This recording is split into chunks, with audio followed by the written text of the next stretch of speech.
मेरा नाम आरती है, मेरी उम्र 21 साल है, मेरी शादी अभी नहीं हुई है, अब मैं एकदम जवान हो गई हूँ। मुझे देखने के बाद मेरी ओर कोई भी तुरंत आकर्षित हो जाता है, लेकिन मुझे यह सब नहीं पसंद है। हम 3 बहनें हैं, 2 बहनों की शादी हो चुकी है, मैं सबसे छोटी हूँ, इसलिए मेरी शादी अभी तक नहीं हुई है। यह कहानी मेरे जीजा जी की है। जीजा जी मुझसे मिलने एक बार मेरे घर आए हुए थे, तो मैंने उनसे पूछा, जीजा जी अब आप कौन सा काम करते हैं? जीजा जी ने कहा, आरती मैं अब व्यापारी का काम करता हूँ। मैं जयपुर से माल लाकर अपने शहर बिहार में सप्लाई करता था। एक बार मैं अपने 4-5 साथियों के साथ जयपुर सामान लेने गया। मैं जब जयपुर सामान लेने गया तो वापसी के समय मौसम खराब हो गया था। हल्की हल्की बरसात से मौसम ठंडा हो चला था, हवा तेज नहीं थी, शाम गहरी होती चली जा रही थी। जयपुर से बिहार जाने वाली बसें एक एक करके रवाना हो रही थी। जयपुर बस स्टैंड पर आज भीड़ नहीं थी। जयपुर से बिहार जाने वाली बस आधी ही भरी थी। 7 बज चुके थे, सूरज डूब चुका था, बस की रवानगी का समय हो चला था।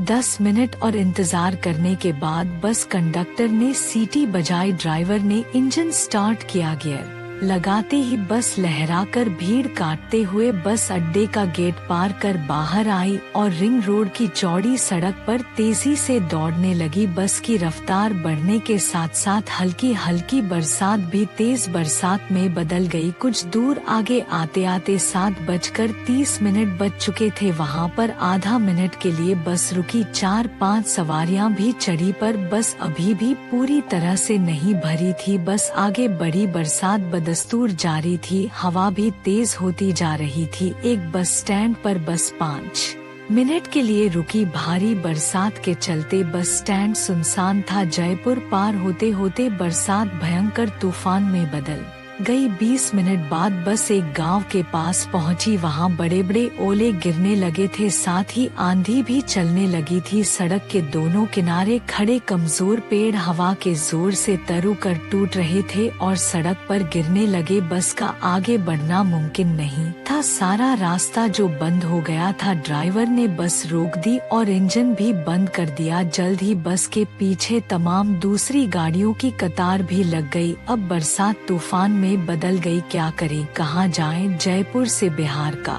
रास्ता महज 8 घंटे का सफर था। ज्यादातर मुसाफिर यही सोचकर चले थे कि रात के 2 बजे तक वे अपने अपने घर पहुंच जाएंगे, इसलिए उन्होंने खाना भी नहीं खाया था। अब तो यही रात के 12 बज गए थे और उनके पेट भूख से बिलबिला रहे थे। सबने मोबाइल फोन से अपने अपने परिवार वालों को कहा कि वे खराब मौसम के चलते रास्ते में फंसे हुए हैं, मगर बस के मुसाफिर कब तक सब्र करते, खाने का इंतजाम नहीं था। पानी के लिए सबका गला सूख रहा था। जहां बस रुकी थी वह एक गांव था। खराब मौसम के चलते वहां रात को कोई दुकान नहीं खुली थी, कहीं कोई हैंडपंप वगैरह भी नजर नहीं आ रहा था। यहाँ एक गुरुद्वारा है, इसमें कभी गुरु तेग बहादुर ठहरे थे। गुरुद्वारे में हमें जगह मिल जाएगी, एक मुसाफिर ने कहा। बस की सवारियों का जट्ठा गुरुद्वारे के मेन फाटक पर पहुंचा, मगर फाटक खटखटाने के बाद जब सेवादार बाहर आया तो उसने टका सा जवाब देते हुए कहा, रात के 11 बजे के बाद गुरुद्वारे का फाटक नहीं खुलता है। नियमों को मानने के लिए गुरुद्वारा कमेटी द्वारा सख्त हिदायत दी गई है। सब मुसाफिर बस में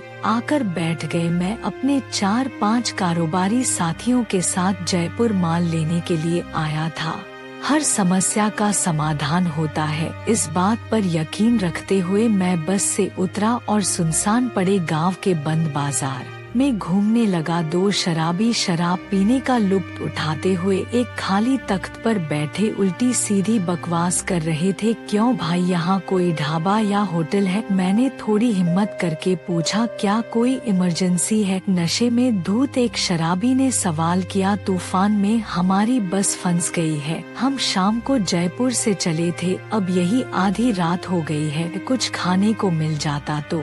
मैंने अपनी मजबूरी बताई। ये एक ढाबा है, इसे एक औरत चलाती है, मैं उसे जगाता हूँ। वह शराबी बोला, साहब इस समय रोटी अचार और कच्चे प्याज के सिवा कुछ नहीं मिलेगा। थोड़ी देर में एक जवान औरत ने बिजली का बल्ब जलाते हुए कहा, ठीक है, आप रोटी और अचार ही दे दें। थोड़ी देर में बस के सभी मुसाफिरों ने रोटी अचार और प्याज का लुत्फ उठाया। अपने पैसे देने के बाद मैंने पूछा, चाय मिलेगी क्या? जरूर मिलेगी, उस औरत ने कहा। तब तक दूसरे मुसाफिर बस में चले गए थे चाय बनाते हुए। मैंने औरत की तरफ देखा, वह कड़क जवान देहाती औरत थी। साहब कुछ और चाहिए क्या? उस औरत ने अजीब सी नजरों से देखते हुए पूछा, क्या मतलब?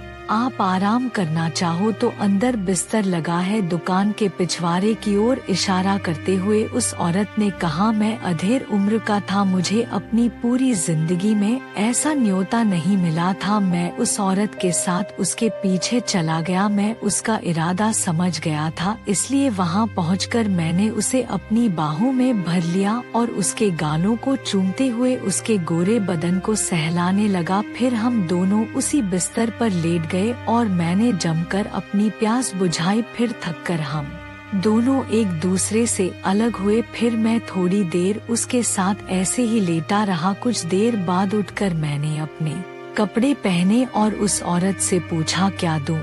जो आपकी मर्जी, उस औरत ने कपड़े पहनते हुए कहा। 500 का एक नोट उसे थमाकर मैं बस में आ बैठा। इतनी देर बाद लौटने पर दूसरे मुसाफिर मुझे गौर से देखने लगे। पूरी रात हम सबकी उस बस में ही कटी। सुबह के 4 बजे जब बारिश बंद हुई और रास्ता साफ हुआ तब बस बिहार के लिए चल दी। मैंने बस स्टैंड से घर के लिए रिक्शा किया भाड़ा चुकाने के लिए। जब मैंने अपने कमीज की जेब में हाथ डाला तो जेब में कुछ भी नहीं था। पेंट की जेब में से पर्स निकाला पर वह भी खाली था।